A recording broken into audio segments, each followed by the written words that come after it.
This podcast contains strong language and discussions about relationships, sex, and love. It may not be suitable for younger listeners. This is the Sex and Singapore City podcast, and I am Nixalina. Hi, it's Nixalina. Welcome back to my podcast. I hope you are all well. Today's episode is victim blaming and gaslighting in relationships, and how you need to deal with it. So these are terms thrown around, right, constantly. And I talk about it a lot myself, especially with narcissistic types of personalities. But I want you to be very well aware that you don't have to be in a relationship with a narcissist to be victim blamed and on the receiving end of gaslighting. Usually it is more noted with narcissistic types of personality people and sociopaths and the cluster B personality disorders in general, but you can still be on the receiving end of it from just a toxic person. So what is gaslighting? Okay, let's get down to the crux of it. So it's a covert type of emotional abuse in a relationship where one of the partners will, let's call them the abuser, will purposely mislead their victim, say you. So the abuser will purposely mislead you. They'll purposely create a false narrative about events that have happened in your relationship, about things they've said. They'll pathologically lie to you constantly, even though, say, you have evidence.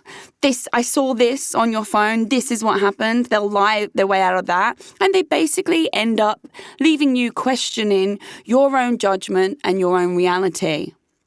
And you become so insecure in yourself about your own opinions and about the truth and about your own truth and what you're living, because you're permanently being gaslighted and you're told, nope, that didn't happen, and you're crazy and you overreact and you're sensitive, and no, that didn't happen, and even if it did, it's your fault.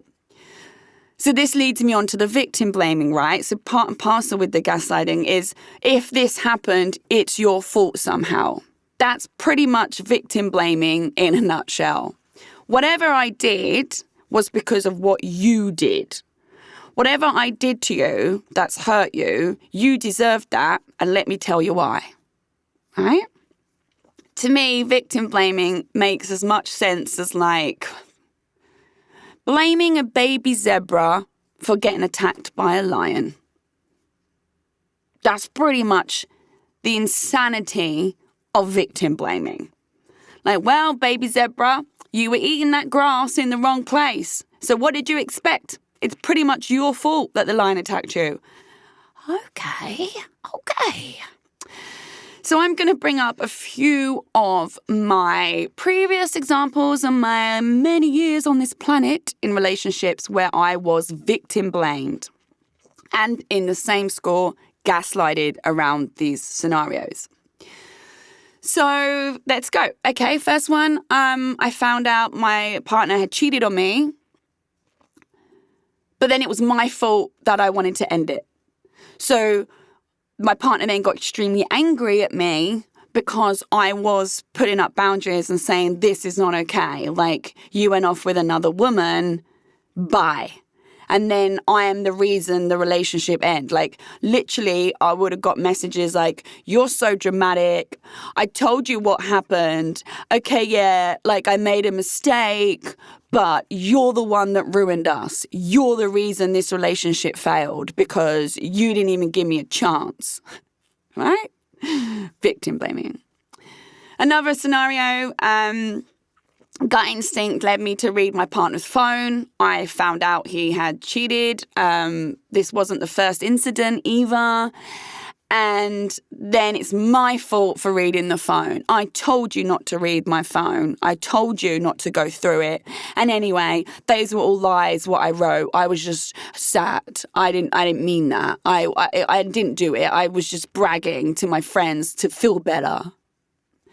I have literally evidence of you saying you cheated on me, but now you're still denying the reality and lying about lying to your friends about lying about sleeping on something, but then you're lying to me about, okay.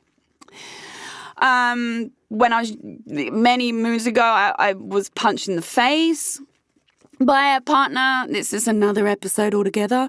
And that's because I wound him up so much and provoked him to do it. So I ended up saying sorry for being punched in the face because I wound him up because I was really upset that he was flirting with a woman in a club in front of me and acting like I didn't exist. Victim blaming.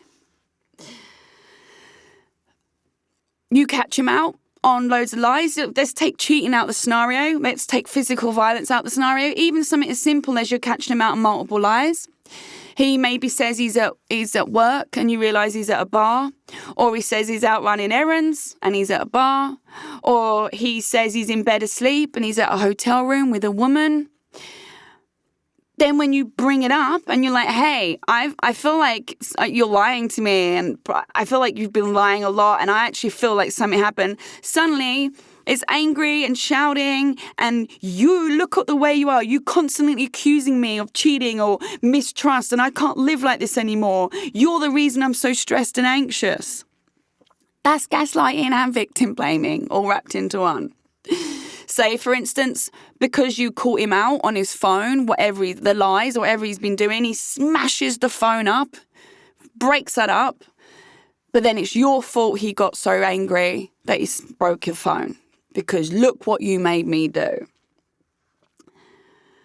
I could go on, right? I've had so many scenarios across the years, like, fuck me, pick better men, Mixalina. But this is in general what the victim will be going through moments like this. I mean, there's, of course, loads of different scenarios. The main crux of it is you innocently bring up something that's upset you about what they've done. They've done something wrong first, okay? Always hold that note in your head. They've done something wrong first, and you address it. Hey, you went to the fucking hotel with that girl. What the hell? You know, and then it's just like anger and guilt and anything to not take responsibility for their own actions and to break you down. Victims are often gaslighted. I mean, like psychologically manipulated into like panicking about whether they're even like events are wrong in their head or apologizing for hitting the nail on the head. Like I remember one scenario, I had no proof at the time, but I had found like bank statements and I basically hit the nail on the head saying, I think you've cheated on me. I think you went to a hotel room. And I just got abuse all day. Like, you fucking ruined my day. What fucking going on about? Rah, rah, rah, rah. I can't live like this. My therapist is saying that you're the reason I'm so fucking stressed. I have never, ever lied to you in my whole fucking life. I've never been this honest. Yeah, I was bang on the money, wasn't I? Even without proof, my gut instinct meant I was bang on the money. And I still got blamed for it. I ended up apologizing in that conversation just to calm him down. And that's usually what happens, is you get gaslit so much and blamed for something because they're trying to divert your attention away from what, like, if they feel, shit, she's almost going to find out I fucked up. She's almost going to see the real me. They'll just put all the blame on you and then they'll divert your attention elsewhere, and your attention is diverted to, look how bad you are, and you end up apologizing and begging for, like, just normality because you can't bear that rage. And as soon as I said in this conversation, where I had hit the nail on the head, I just didn't know it at the time, as soon as I said, look, Rit, I'm really sorry, I have had previous experiences of being cheated on. It was an immediate switch. Like, okay, no worries. Can't wait to see you. Let's just drop it. Because he obviously thought he'd done enough rageful reactions, as the abuser does, so that you don't then want to talk about it anymore. And they got away with it.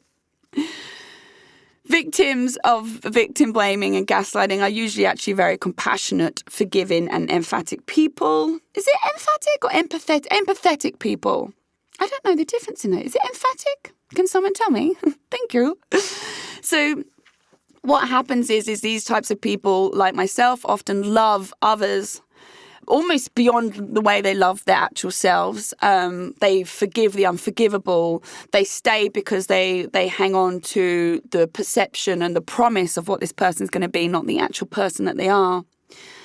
And just very caring and loving, very nurturing. And unfortunately, this kind of person is just perfect bait for these abusers. So when it comes to gaslighting and victim blaming, how do you deal with it? Okay, firstly, always trust your gut instinct. If your gut is saying, this doesn't add up, I don't understand these lies, just know that that's the reality, is you're definitely bang on the money with it. I even remember one ex was on holiday and was going on this long narrative about, oh, look what I'm wearing. I went to golf and I'm wearing the same outfit when I went out and met a client, and look how this outfit is. And he was wearing shorts and a T-shirt at golf or something. But it was really odd. I was thinking, why is he banging on about wearing the same shit to golf and going out in the evening? I didn't really understand. Anyway, he obviously got off his face and then sent me a photo of him at a casino with jeans on. So I already knew these photos weren't on the same day, or him saying, oh, I wore the same outfit is a lie. And the photo he sent me with him in the casino is probably an old photo, and he was sending it to me to cover his tracks of wherever else he was. You know, like, I noticed these things. I never once brought that up to him. I couldn't be asked. I just couldn't be asked. I've almost been lied to so much. I just thought, what on earth are you going on about? Like, it's just very strange. So just trust in your own gut instinct and trust that if you catch them out on a lie, it is a lie. You know it's a lie. You know, these kind of people, you say, look, here's evidence that the sky is blue, and they'll be like, it's purple, fuck off, and don't talk to me about it again. And you're like, no, look, you even once said it's blue. Look at these texts. You said it's blue. It ain't blue. It's fucking purple. What are you talking about? I never wrote that. And when I wrote that, I was drunk. And I wrote that, I was lying on purpose to say it's blue because someone else went. You're never going to win. Just hold on to your own sanity about your own reality. If you have to, start writing stuff down, recording events so that they can't twist it later on. So you write down there and then, right, this is the time he got home. He went to a hotel room with a woman. This is the time he arrived. This is the time he left. Or the guy said he was going to work and then he went missing for 4 days. Or he said he was going to rehab and I caught him at the 7-Eleven at 8 a.m. with vodka. Or those pink knickers in the spare room weren't mine and I know they weren't mine. And he's saying they weren't, they must have been mine. Like, you know, anything that is facts, write it down and write it down in the present when it happens so that you can go back and look back on it and understand for your own experience what actually happened, because these people gaslight the shit out of you. They're so manipulative. They actually win at this. The other way to deal with it is leave. Fucking leave. There's your options. Leave. What's that? Leave. Do you know why? Because this type of person is never going to change. They're never going to take responsibility. They are never going to love you the way you thought they did. Because you can't emotionally manipulate your partner and love them. Those things don't work together. It's not a vibe. So the person they pretended to be is not real. The reality is they're blaming you for everything that goes wrong in the relationships. They're blaming you for everything that they're doing in their life that's wrong.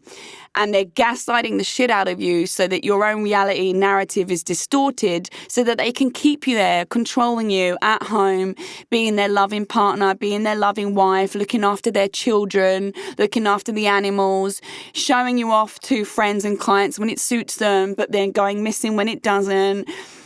This is not going to change. This person is this person. And how you deal with it is you stick so hard to your own truth. You write those fucking events down. You keep a log of them. You read over it when you start to get mind muddled, when they're still lying. You keep screenshots of the text messages, of the bank statements, of the receipts. Even if they say, hey, I'm outside McDonald's, and they're at a fucking bar, and you find the receipt a few days later, take a photo of it, everything. And keep telling yourself your own truth. This is the reality. This person is lying. And then when you look back and you have this volume of lies in your relationship, you realize just how much they don't fucking care about you. And you're their scapegoat for their own bitter pain and energy and negative energy and jealousy. And, yes, there will be happy times because abuse and happiness have to coexist. If they just abused you 24/7, you wouldn't last a month. So they'll want to have happy moments and forgiving moments and I love you moments and sober moments. And, they might have children with you. They might marry you. They'll buy a house for you. But the victim blaming, gaslighting, manipulation never goes away. Okay? So how do you deal with it? You fucking leave. And you don't look back. Okay? Don't look back. If you have to stay, and I understand leaving is sometimes very difficult for people. If you really, really have to stay, and I'm saying with all my heart, please do not. If you have to, this is what you do. You stick with your own support system. You get yourself therapy. You get yourself help. You keep your own truths, as I said. You kind of have to close off to this person so they can't hurt you anymore. And you almost have to start living a separate life. Because other than that, honestly, they will destroy you. But yes, please, if you have a way to get out, you leave. And you run. And you never look back. And that's the end of this episode. Thanks for listening to the Sex and Singapore City podcast. This episode was produced and hosted by me, Nick Selena, and recorded at the Splicecast studio in Singapore. I'm available to listen to on Spotify, Apple Podcasts, Google, and all major podcast listening apps. Do subscribe to enjoy a new episode every Monday evening. Please do give me a 5-star review. It helps other people also find my podcast. For more awesome content and features to read, you can check out my website, sexandsingaporecity.com. That's sexandsingaporecity.com. I'm also on social media. Simply search @Nixalina, Nixalina, to find me. Don't be shy. Come say hi.